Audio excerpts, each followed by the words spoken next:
dime. We need our microphone. Oh, here it is. Sorry to keep you waiting. We had a little bit of a problem with the garage, but here we are, and God bless you. And on that note, I want to welcome everybody to the world, according to that man, Benjamin Jeremy Stein, who needs to tilt his computer screen back a little bit so we could get the full glimpse of his essence. Wait a minute. I didn't introduce you yet. Oh, sorry. So please. Sorry, go ahead. RESPCT. You're right. Okay, sorry. I'm kidding around, of course. I want to welcome everybody that's in the chat, and I want to remind everybody we had our best downloads 3 days consecutively that we've ever had. So from the bottom of our heart, in Switzerland, in America, in the Philippines, in Canada, thank you, and Saudi Arabia, of course. Let's not forget Saudi Arabia, and of course, get Ben's email, benstein.substack.com. So if we do a show out of nowhere, on a whim, on Ben's, which we could very easily do the way things are developing in the world. On Ben's behest, then please, benstein.substack.com. We are joined tonight by the president. There's an insect on my computer screen. I don't know where it came from. Oh my God, holy smoke. Oh, never mind. I'm not going to tell you what it is. We are joined tonight from 93.1 WIBC, BAM, the president of Conservative Talk Radio, Bobby Kendall. Rob, how are you, sir? I got new floors in my house, so I'm locked in my bedroom. That's how much I love the show. God bless you, sir. God bless you, sir. And your hair, WeGrowHairIndie.com. BAM. The best, coolest hair ever since high school, when only guys with really cool pompadours got the girls. You look great. You look dynamite. You look to me like the kind of guy who would get the girls. It's amazing how far technology has come with doing floors, man. These guys came in here and they were just going left and right. It was going to be like this big long job, and they got it basically all done in one day. It's incredible. That's fabulous. God bless you, sir. And of course, this show would not be complete without writer, actor, provocateur, saint, sinner, lover, father, grandfather, mathematician, statistician, mathematician, economist, lawyer, but most importantly. Wait a minute. I think I have a breakthrough. My son pointed this out to me.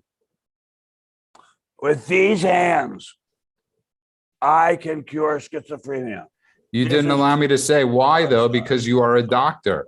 And not just any doctor. I mean, it was never been considered even conceivable that a person could cure a very severe mental disease with his hands. Well, with these hands, I can cure schizophrenia. I have now proved it. Okay. And I challenge anyone out there to disprove it. You can't disprove a negative. And on that note, welcome everybody to the world according to Ben Stein. You ever there's always like that recurring nightmare or a Twilight Zone episode where you wake up on an airplane alone, and is a good one. That's a good one. And you go to see who's flying the plane, and there's no one there. And there's no one there. That's America right now. We are that airplane. We have woken up in the middle of a nightmare, and Ben, you walk up. There's no pilot. Well, wait a second. I wish that were true, and I think it is. I think it is true. But I think somewhere in the far distance of the Kremlin or in the Forbidden City, they're pulling the strings. I don't think for a minute these things are just happening by random chance. I think the communists have always had plans for things, and I think they had a plan for undoing America. I think it started with my friend Richard Nixon, and the Russians got so scared and angry about Mr. Nixon making a connection with communist China, and they realized they had better do something. They got rid of Nixon, thanks to the help of the Democrat Party and the incredibly pusillanimous Republican Party. And now it's just going on and on and on. By the way, for future reference, we are referring to past elections as jelly beans. So jelly beans. I know what that's from. What's that from? Tropic Thunder. Exactly.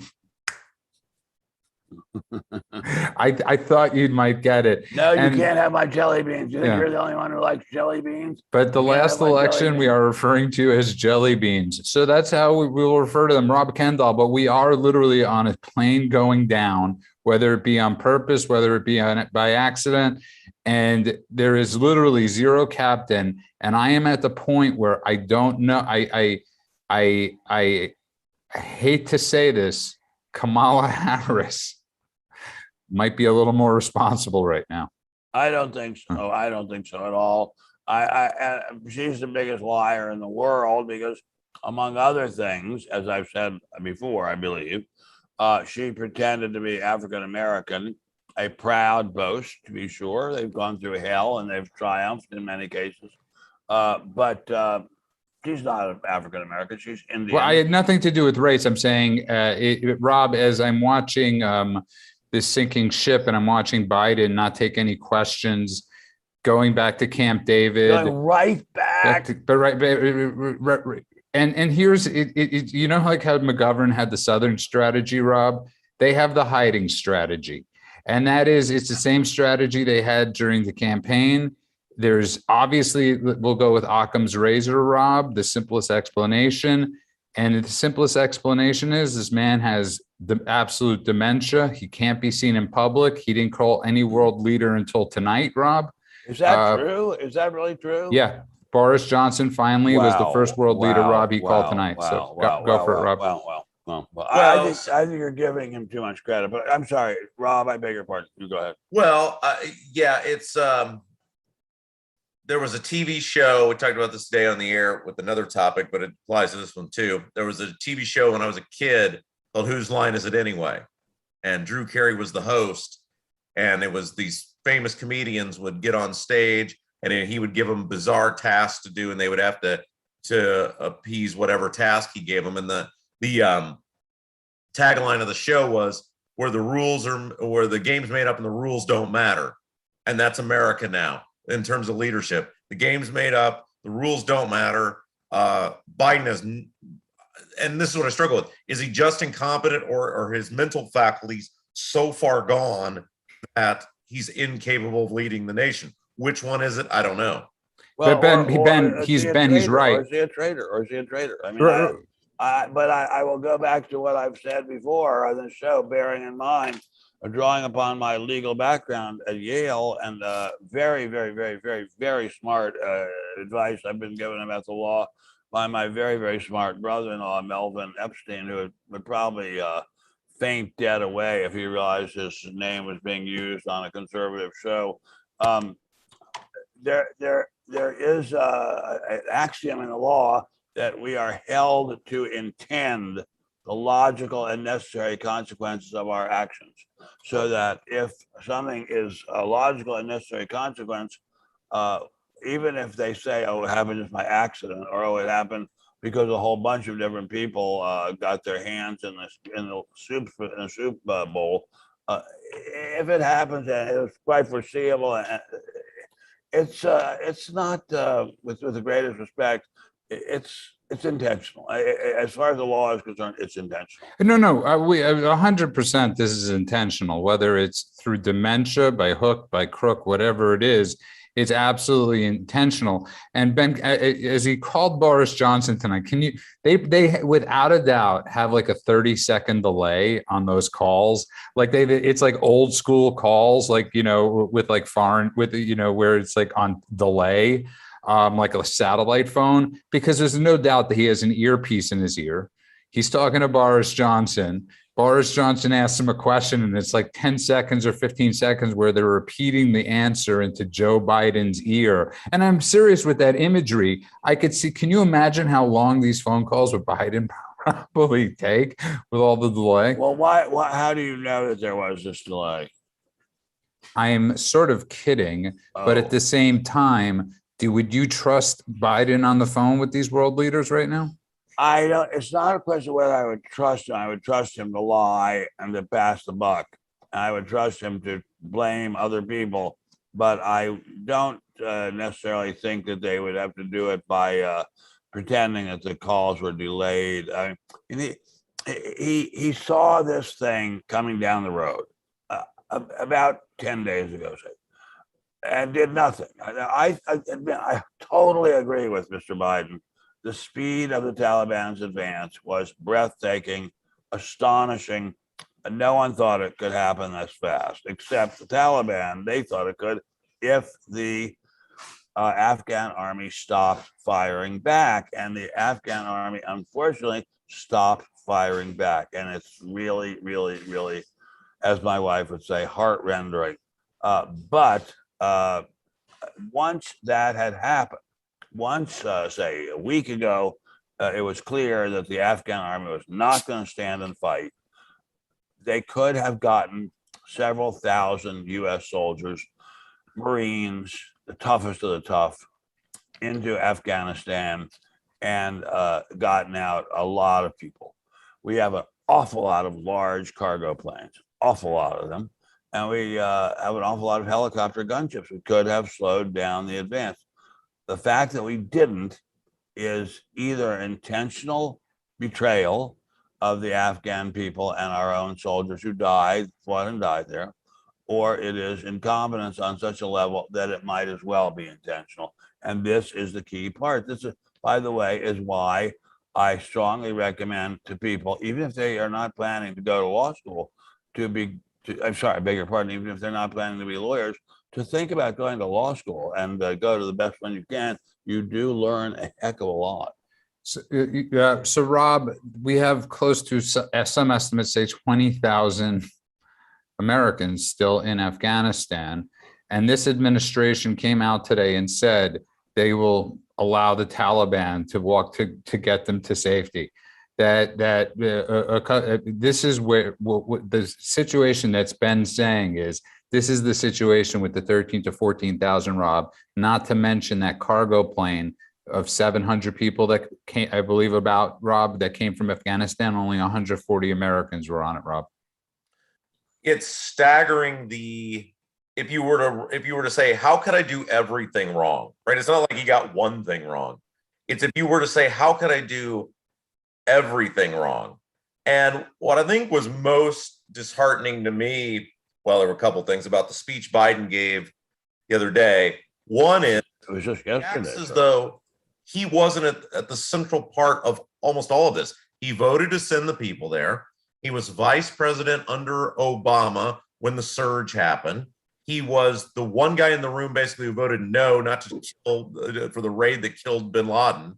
He acts as though all of these things happened in Afghanistan and he didn't have anything to do with it. He was, for many of them, a central part of all the things that went wrong in Afghanistan. And the one thing that went right, which was getting bin Laden, he had nothing to do with and was against it.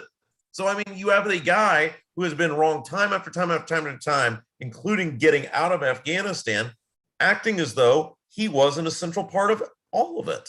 And you're entirely right, and your point is brilliantly taken, and thank you. But at the last moment, he could have sent several thousand men, fighting men, well armed, and lots and lots and lots of helicopter gunships and aircraft with strafing capacity into Afghanistan and slowed down the Taliban. My son, who's a great expert on weapons, points out that the Taliban are incredibly well armed with our weapons.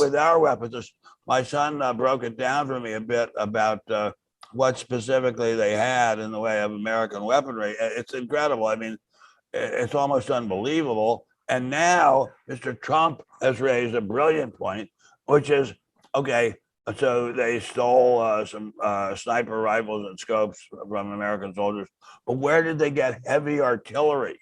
Where did they get that from?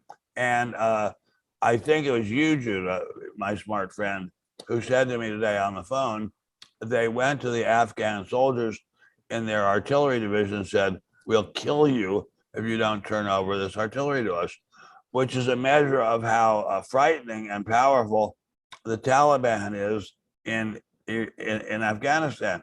So the Taliban, surely the president of the United States, through his intelligence agencies, knew that the Taliban had this kind of control, and yet nothing, almost no, not almost nothing, nothing was done to save the situation. And now, what's going to happen to those thousands of Americans who are left there? What's going to happen to our image in the world?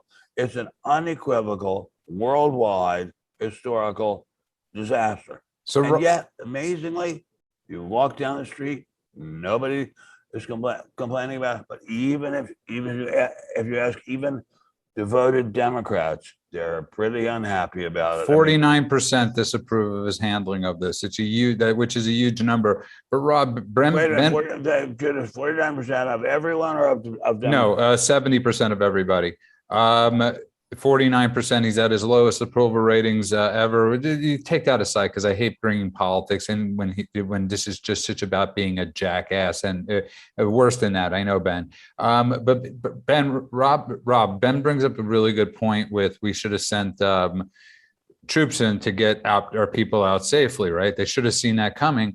But also at the same time, many other of our allies have people in these countries. The irresponsibility to not call up Boris Johnson before this happened, Morrison from Australia, our friends from Australia, yeah, I mean, and Rob, and say let's put a bunch of let's put a bunch of units together and make sure we get out get our people out all safely.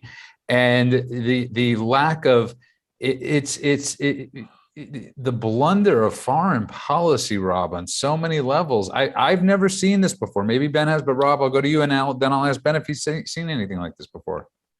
So I have a comment and then a question for Ben. It turns out there's $1 trillion of minerals in the mountains of Afghanistan. And China has now said, well, now that the U.S. is leaving, we're going to be happy to come on in and exploit the $1 trillion of minerals. How is it that we spent close to $1 trillion over 20 years and we never felt compelled to be like, we did all this for these people, maybe we should pay ourselves back with $1 trillion worth of minerals sitting in these mountains? And why is it that we are leaving if China now is going to get a strategic foothold in the area? I'm not by any means for active combat, but it didn't seem like there was any active combat going on. I still don't understand what the reason for the pullout was. Well, there was active combat. I'm privileged to be friends with people in the armed forces who have given me detailed accounts of combat, and there was lots of it. And the bravery of the American fighting man and woman, and many of the Afghan soldiers, was extremely impressive. It is a total mistake to think that there was no fighting going on. Obviously, there wasn't enough, but there wasn't. It's not as if there were none. And after these minerals, well, you know what, my dear friend Rob, there are minerals everywhere. There are minerals all over the place. There are probably $1 trillion worth of minerals in West Virginia. So there's no shortage of minerals, and we don't really need any of these minerals that desperately. So that doesn't bother me that much, but at least that's just me speaking. But it's the humiliation for the U.S. It's humiliation. I said this when we had our special show on Sunday, and I'll say it again. There is defeat and there is disgrace. Winston Churchill said that about the fall of Tobruk, a very, very important British base in North Africa during the World War II. And now I will say that's about it, about the horrible desert hellhole that is Afghanistan. There is defeat and there is disgrace. And what we're seeing now is disgrace. And it's incredibly sad. I mean, it's heart-rending, as Alex would say. It's disgraceful. But Ben, my point is, we never get paid back for all the stuff we do. Well, not quite true. Not quite true. We got paid back by the Germans and the Japanese by their becoming very, very strong, powerful countries who were able to, I think, at least give the Russians many second thoughts about the possibility of invading and seizing Central and Western Europe, or invading and seizing large parts of Asia. So You're So I talking about think 77 years ago. Rob's very 76 years ago. Very true. Very true. Very true. But those are big, big things. You're right, but Rob's basic point is in the past since World War II, we've, and this was Trump's point with the oil. This was, I mean, and it is a moot point at this point, I guess, Rob, of them paying us back because it's just shit. But the other announcement that the Taliban made, obviously, is that they are going to implement Sharia law. And wait a minute, back up a second, my dear friend. That Afghanistan will be run. No, I would like to hear more detail about that. Does that mean that, for example, women will have no rights and they won't learn to read and write, and they will be the property and like chattel property, like hogs? I guess they don't have hogs there, or corn or wheat or oats or something. I mean, is that what that means? Even though they say they're going to be very progressive, I would imagine. Yes, Ben Stein, that is the correct assessment of a country run on Sharia law will look like. Very scary, and yet, of course, as I have a friend, a very, very intelligent friend, who says so interesting that the feminists are cheering on the people wanting to implement Sharia law. That's absolutely incredible. It reminds me very, very much of when the radicals were opposing the Shah of Iran, and you'd see all these women from various lesbian and other women's rights groups marching around the Iranian embassy in Washington. At that time, I lived in Washington, not far from the Iranian embassy, and demanding that the Sharia law be implemented in Iran after the Shah was kicked out. And I thought, you don't know what this means. It means that you get raped anytime any man feels like it, and nothing bad happens to him, and it's just fun and games for him, and you get raped or your daughter gets raped. Well, nobody understands that the situation, as we've discussed on the show before, the whole Shah situation is one of the most historical inaccuracies of all times that you will not learn in textbooks. You will not see anybody learn any other than the Iranians and people that actually read up about the Shah and read up. I think with great respect, those of us who are Nixon fans, and there are some of us. I said those who read. Well, that being the disclaimer, that those that actually seek out real history will know that we'll truly know about the Shah. And if you just tuned in, you are listening to The World According to that man, Benjamin Jeremy Stein. Tonight's episode is Who's Flying the Plane We All Woke Up On. I want to welcome everybody in the chat. I am reading your comments. I want to thank everybody that's going to be downloading this podcast and listening to this podcast tomorrow, the next day, or the day after, and years to come. It means the world to us. And of course, please subscribe to our newsletter, benstein.substack.com. We're joined tonight from 93.1 WIBC, BAM, the president of Conservative Talk Radio, the man. Ben, I have a question for Ben. Roger that, sir. Question. Ben, you mentioned your son earlier, Tommy. Wonderful kid. We love him a lot. You wrote a book about him. Yes, about him and me. Well, I wrote a book called Tommy and Me about all the fun Tommy and I had when he was growing up. And a lot of it out at our house in Malibu, a lot of it in Sandpoint, Idaho, where we spent a lot of years when he was a young kid. And Sandpoint is a wonderful, wonderful place. Unfortunately, now besieged by forest fires. But it was at first, I thought it was going to be extremely difficult, if not impossible, to be a father to such a rambunctious, self-confident child. But it later turned out to be great. And then it got to be difficult when he was a teenager again. I warn all of you, when you have teenage children, just send them away to school and have nothing to do with them. But and then pick them up on the other side when they need money. He was a challenge, but then absolute delight for a number of years, and then now he's an absolute delight again. Thank you, non sequitur, Rob Kendall. Always, There is no such thing as non sequitur in free floating conversation and thought always like this. always extremely linear. But Ben, I want to ask you something because a lot of people also, to get back to a little bit of history with Saigon, which was with the fall and Nixon getting blamed. Obviously, Nixon got blamed for everything when it wasn't him that made the decision. He wanted to pay, right? He wanted to pay the troops. He wanted to pay. Oh, he wanted he and also his successor, Gerald R. Ford, a wonderful, wonderful man, a really, really, really great man, the nicest of nice guys, and a real patriot, and a brave, brave man, and a very, very intelligent man, and a great guy, just a great guy and a great president. It was the Democrats in Congress who balked all our efforts to win that war, or at least to prevent us from losing so disgracefully. The Democrats seem to like having America be humiliated. I don't know why. Something very deep and psychologically questionable and upsetting, but it's definitely out there, and it seems to happen over and over again. Except if the Soviet Union is involved, then they never give up. Then we're going to fight to the bitter end. So I want to get to something, a point a person brought up in chat. I want to get this from both of you, but Ben, they brought up a great point about the Vietnamese that were displaced here.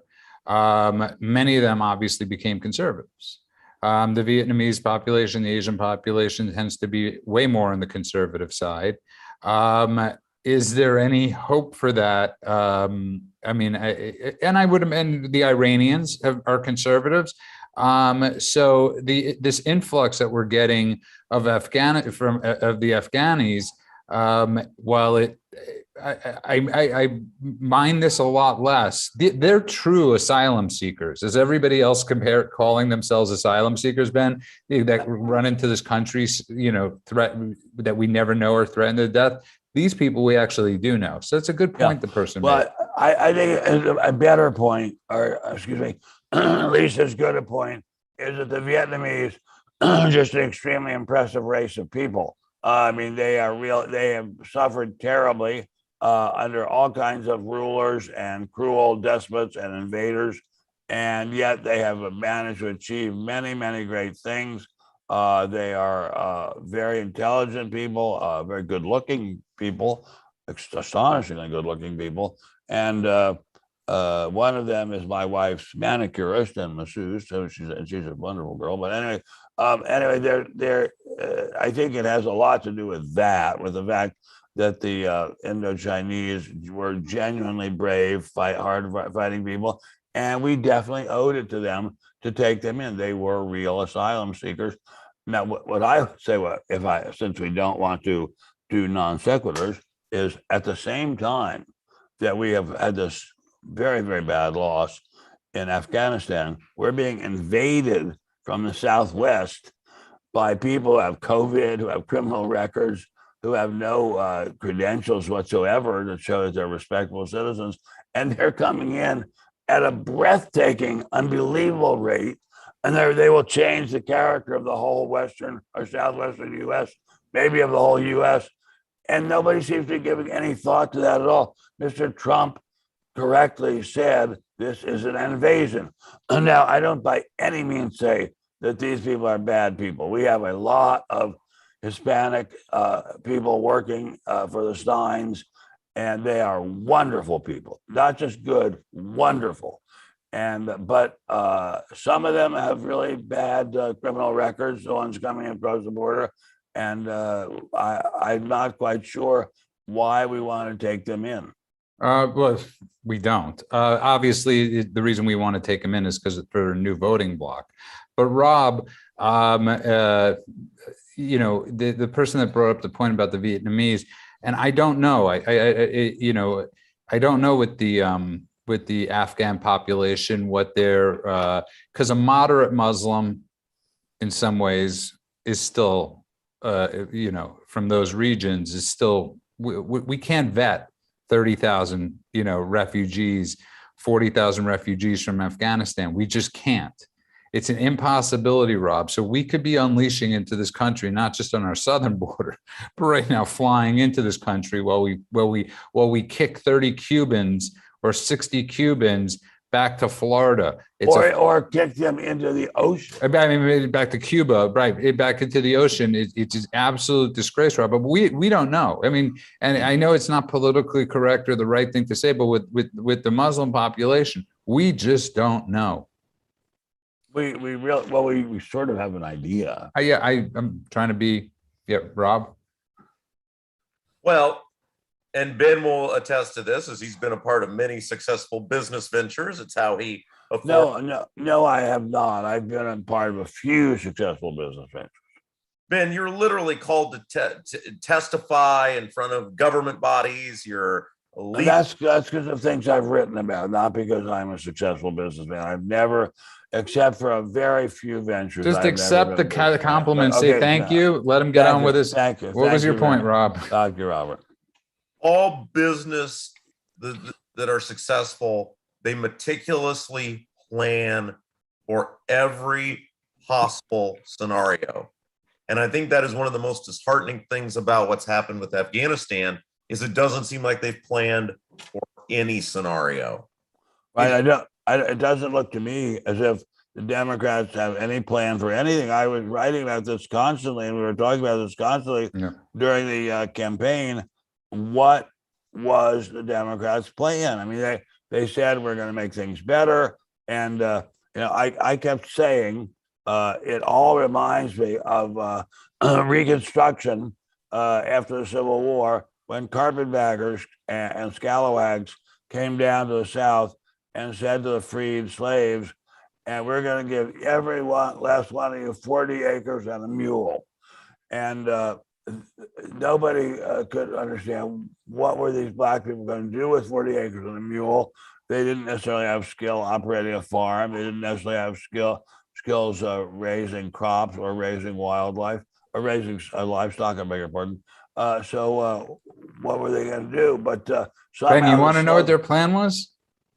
Yeah, get them to vote. To have a big vat of jelly beans, Ben, that nobody could ever possibly count. Just a huge vat, Ben. But good. But they were Republicans. The freed slaves were 100% Republicans. And the people who were trying to lynch them and terrify them and make them not vote at all and stay home were the Democrats. I mean, this is something that fascinates me. People have forgotten that the history of this country is that the Republican Party is pro-black person, pro-civil rights party until very recently, until say the mid-60s, was a party of repressing black people. Nobody seems to remember that. It wasn't very long ago. There was a saying a long, long time ago, this was a long time ago, that the Democrat Party was a party of Romanism, and rebellion. Rum, because they were in favor of selling alcohol. Romanism, because they were in favor of having so many Irish immigrants, Irish Catholic immigrants, which is fine with me. I absolutely love Irish people and just love them. And three, rebellion because of the Civil War. Now, all that's been switched around, and somehow the Republicans, who've always been the party helping the black people, are supposed to be the party repressing the black people. And this is a total hoodwinking of the people of the United States and a total fraud on history. And I hear it even from people who are really, really intelligent, hardworking readers and students of history. The whole truth about America, which is that the Republicans are the party of civil rights. The Republicans are the party of rights for minority citizens. somehow that's gotten lost. What happened? We don't even know what happened. What happened? We know the universities. We know we know Republicans have been terrible salespeople. We know Republicans have been, since obviously Nixon, are terrified of their own shadow in the media. But Rob, he brings up a really good point. If I were Republicans right now, and I want to go to one last point, by the way, before I go to this question. I love how Liz Cheney blames Trump. Liz Cheney, blame your fucking father. Rob, excuse my language. If you want to blame somebody, blame the Cheneys. But Rob, what Ben's point is, and he's bringing up a great point. Every Republican in states right now coming up should be targeting the Black community, saying, "Is your life better now than it was 2 years ago?" Well, let's say this. Have you ever had a better friend than the Republican Party? But no. I want to keep it as just simple as possible. Is your life better now than it was 2 years ago? The unemployment rate in the African American community, Rob, is the only one that's not picking up. You look at obviously like the cities like Chicago, and you look at all these inner cities where every day it's like 60 people are getting shot, Rob. That should be the Republican strategy right now, is targeting the inner cities, going, is your life better? Is your life better or worse than it was 2 years ago, Rob? Well, first of all, let me say I'm very jealous that Ben has some remote where he can control the climate in any room he is in. That seems very fancy. But That's terribly funny. So it's called a remote control of a window air conditioner. The Republicans are terrible at branching out. Like in Indianapolis had a Republican mayor for 8 years, Greg Ballard, who did quite well in the African American communities because he went and he asked for their vote. He went and he campaigned there. He went and talked about things he could do to better the lives of African Americans. Trump made major inroads with that, but Republicans as a collective stink at it. They don't try, they don't make an effort, and they have a message that they can send, but it involves putting an effort. And thus far, other than Trump, they haven't really put much effort into it. Now, Ben, he raises a great point, because if you take it on a state basis, you take it on, listen, there are senators that no matter what they did, they'd win their state. That's just a reality. So there's no point in them ever getting on the ground. There's no point in them ever reaching out into those groups. And that's where it starts. The senators in those states, and then to the councilmen, it's sort of like it would help if, I don't want to bring up any states, but Ben, if the senators got involved in the Black communities, and then the councilmen and the congressmen started getting inroads, but they don't do it. Well, that's part of the problem.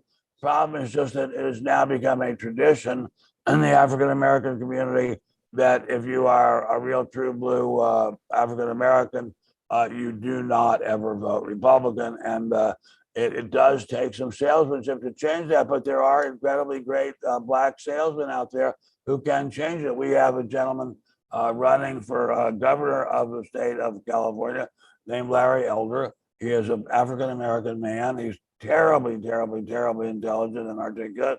I think he has an excellent chance of being our next governor.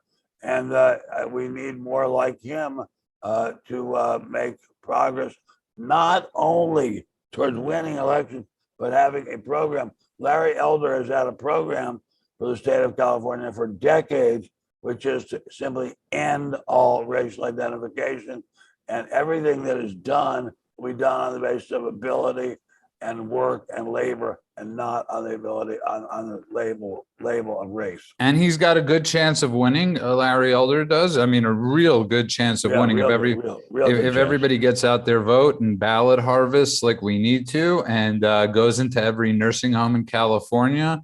Everything we need to do, every trick they do. But somebody brought up a really good point too, Ben, in the chat. And in every single one of these cities, they should be running ads saying, have the Democrats basically look at where you are now. These are the people that brought you here. Is it working? those ads. Republicans have raised so much money, Ben, for the Republic. There is so much money that they have raised. They should be, and I think they're scared to death to do this because of being accused of being a racist. But you know what? Who cares anymore? So you're a racist. They'll be accused of being racist no matter what they do. And of course, you're exactly right. There could be, and there are enough very popular African-American entertainers and sports figures who are Republicans to get that message out. And it should be gotten out.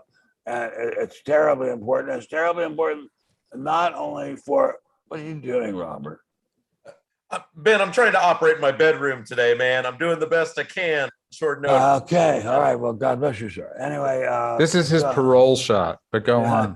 Anyway, I think we as Republicans can enlist popular African Americans to make the points where we've just been talking about. It should not be two Jewish guys and an Irish guy making these points. It should be some black people making these points, and there are points to be made. And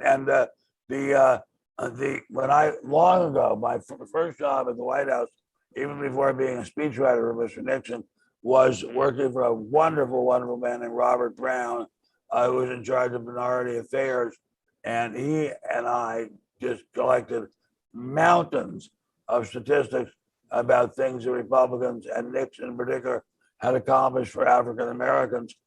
Let's get those out there. They exist. Let's get them out there. And Ben, this is where I'll disagree. I think it's everybody that's got to get out there.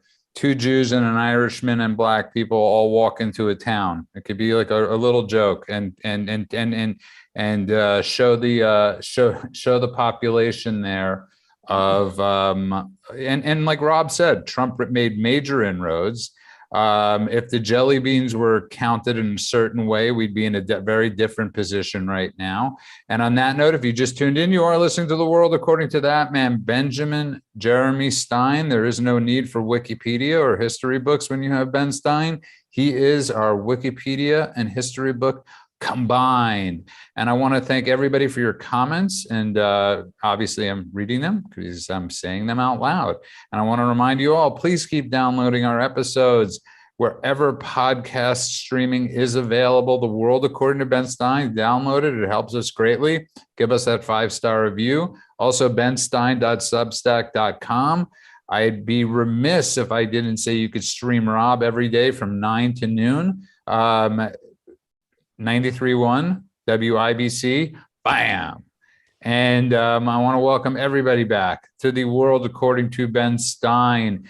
And we're touching a lot of topics tonight, but obviously, Ben, race is, and this is another thing, as you bring up race, there's nobody that gets hurt worse than allowing people crossing our borders.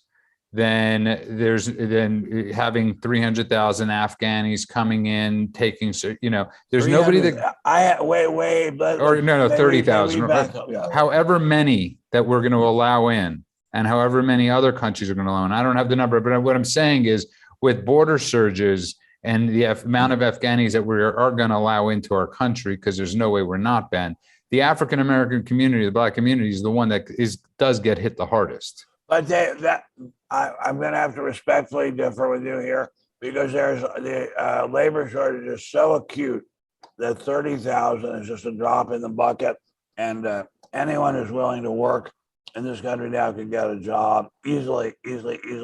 Employers are begging for workers, and we can give jobs to all the incoming Afghans, and we'll still have plenty of jobs left over for Americans who want to work. No, that's actually a good point. Yeah, Rob. Sorry. I was going to say, Ben hit on a great point with the labor shortage, and why I'm in my bedroom today is a great example of that. It took months for them to get people in to do the flooring in my home. Months and months and months. Not because there wasn't money available.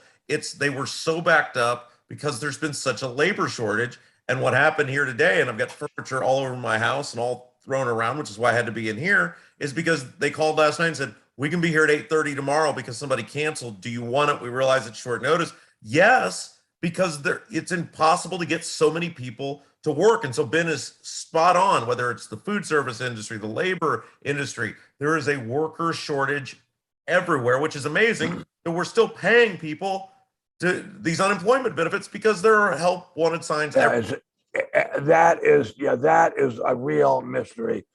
It's true here in on the West Coast too. It's true in North Idaho. It's true in Washington D.C. Everywhere you go, help wanted, help wanted, help wanted, and yet we are paying people very lavish unemployment benefits, and yet we don't have any people who want to go to work. Now this is why is that? Well, because I mean many people, and I would say otherwise sensible people, would rather take the money and stay home and watch TV As or Steve play Miller video said, come on, games. take the money and run. Well, a very, very, very, very, very famous economist named Frank Knight. And boy, if anyone in our chat remembers who Frank Knight was and can write in and tell us, because I do remember, but I'd be curious if any of our viewers do knows. He said, take advantage of all subsidies. And this is a subsidy, and it's a bribe by the federal government to people to not work and to vote Democrat. But it is a really unfortunate truth that we now have in America in which people are extremely reluctant to actually work, extremely reluctant. And by the way, Ed asks, how do we get into the nursing homes? Ed, it's called volunteering. Go volunteer. I don't understand that. Why how do we want to ballot harvest in the nursing homes? And I'm saying, go volunteer, become a male candy striper. Maybe you have a family member that has dementia that doesn't remember you. But there's a lot of easy ways to get into nursing homes, Ed. And I know I sound like I'm sort of being Jeff, would you bring me that alcohol over there? I just had something happen to me, Judah. Yes. Something bit me. Yes. But yes, that is the best way to ballot harvest. That is what the leftists do, Ben. Is they get into nursing homes, they ballot harvest, they go from neighbor to neighbor that's elderly, and they say, have you sent in your mail-in ballot? Let me help you do it. So Ed, if you want to help out, that's what you do. Knock on doors, go to Yorba Linda, California, which is the oldest age demographic in America. I think they live to be the oldest in the world, or one of the Lindas. But on that note, if you just tuned in, you are listening to The World According to Ben Stein, and Ben's having just got bit, sadly. I know. And by, what is it, a spider or just a regular? I don't know, just some evil bug. And it's a Democrat. That's what we call those. As we say, as the song goes, ooh-wee, you stung me like a bee, a bumblebee, an evil bumblebee. Speaking of songs, and we brought him up the other night, Bob Dylan is in the news for not good reasons. He's being accused of, from 1965. By a woman who said she was 12 and he was grooming her, whatever that means. I assume that means cutting her toenails, and then exploited her for sex. Doesn't say he ever had sex with her. And now one of the millions of Bob Dylan fans, of whom I am proud to be one, has pointed out that Bob Dylan was out of New York and out of the country for almost all of that time. So I think this woman is going to have her ass handed to her when she goes into court, if she gets into court. So Rob, I mean, he brings up a good point, but it goes deeper than that, because actually Breitbart brought up this point. Stories have to get reported, but the media needs to investigate. And they could have easily seen that he was out of town for 95% of this woman's claims, but they don't put that into the reporting. It's just another case of, I mean, Bob Dylan's 81 years old. This happened when, I mean, in 1965? Yeah. I mean, Rob, and there is no statute of limitations for going after people. And here's the major problem. Statute. Here's the major statute of limitations. Statute. It's how I say it, Ben. It's my accent. No, and if I say coffee, are you going to say it's coffee? I can't say certain words correctly. I say huge because I can't pronounce the H. I'm sorry, Mrs. Levin.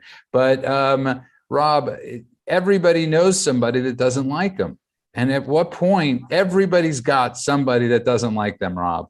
And Okay, so let's point out a couple things. Number one, 1965, one of the 5 greatest albums of all time, Highway 61, Ah, Bob Dylan. a work of stone genius.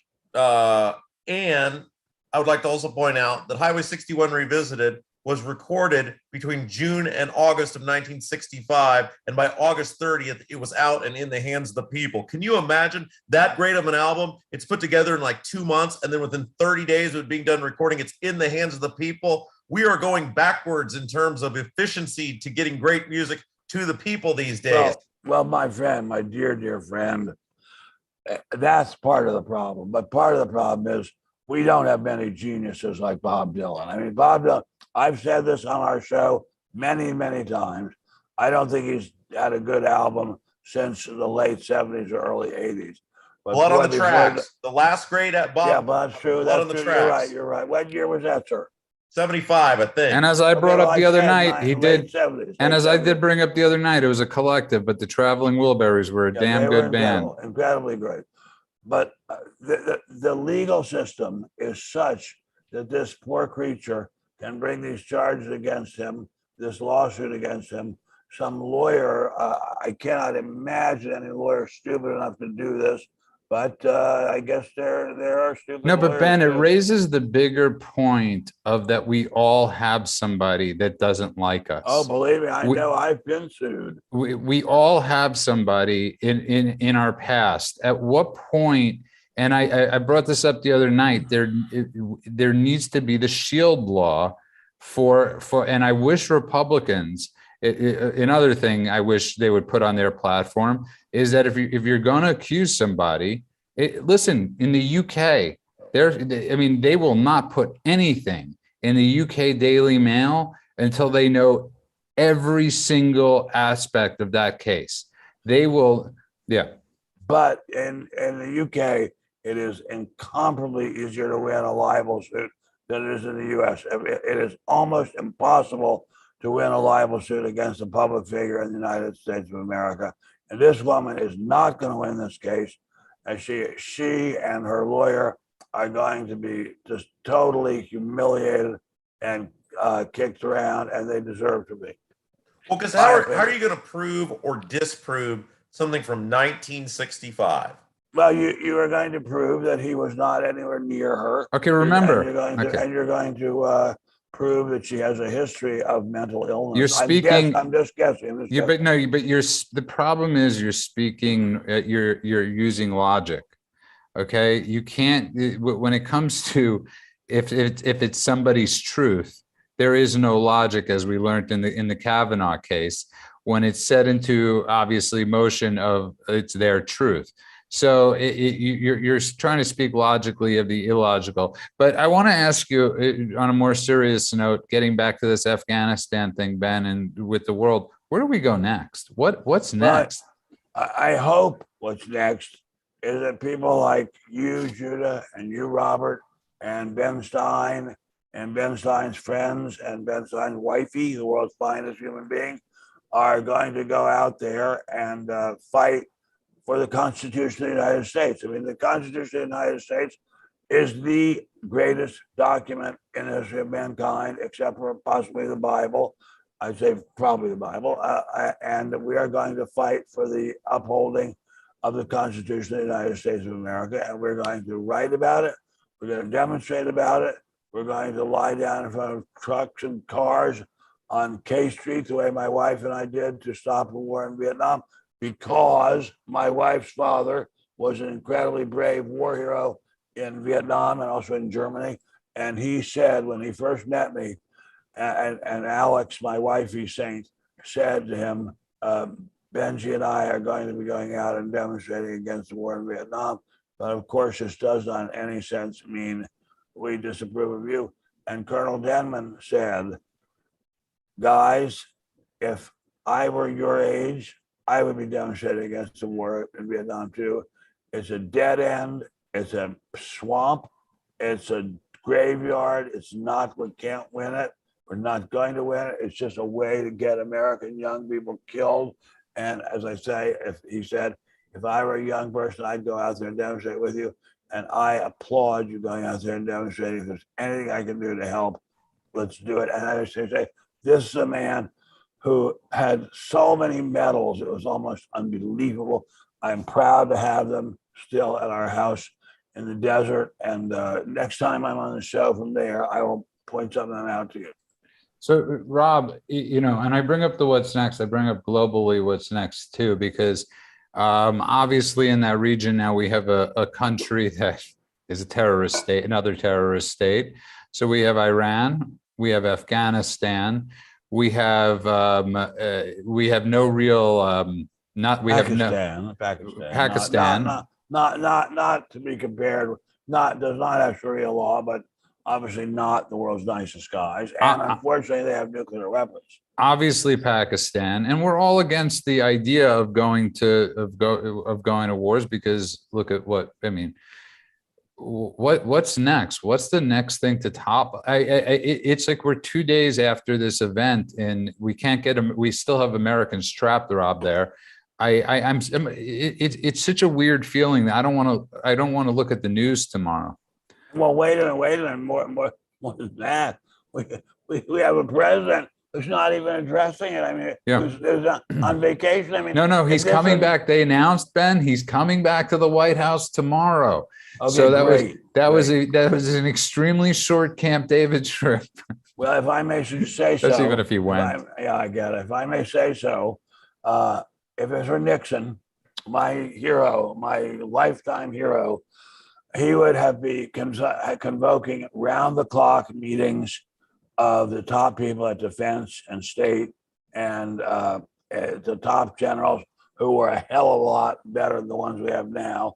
And they would be planning what to do to get our guys out. But Rob, the problem with Ben is it's a good point. The problem is, again, with the logic, these are the same jackasses that were in this mess as of 4 days ago. They said, we have nothing to worry about. We have it under control. We're going to get our people out safely. So it's sort of like, how do you have a meeting of minds when those minds are the ones that got you into this meltdown in the first place? We literally, Rob, are in this massive quagmire. Well, first of all, let me say, as a young boy, I never ever thought that I would be debating issues of the day with Ben Stein as he rubs alcohol on himself. So there's a bucket list. On my knee, on my ankle, where a evil bee or some other evil insect has bitten me. But you're right, and Ben's right. There was a time where you put the generals, the people who ran the military, they were way up here, right? They were way above. The average people admired them. They looked at them. They respected them. They didn't know many of their names, but they were like, oh, that's a 4-star general. Now you see these guys and they're clowns, man. They're woke in many cases. They're politically correct. They're not doing their job, which is to put the armed forces first. And look at the results. You see, Ben, hold on a second. He brings up a great point, because we've been wondering how wokeness and all this stuff would you know, it was an annoyance, right? It was an annoyance, the Me Too and the woke and all that stuff, Ben. But now it's gotten into our military, and now in a big way. And now it's more in a big way. It's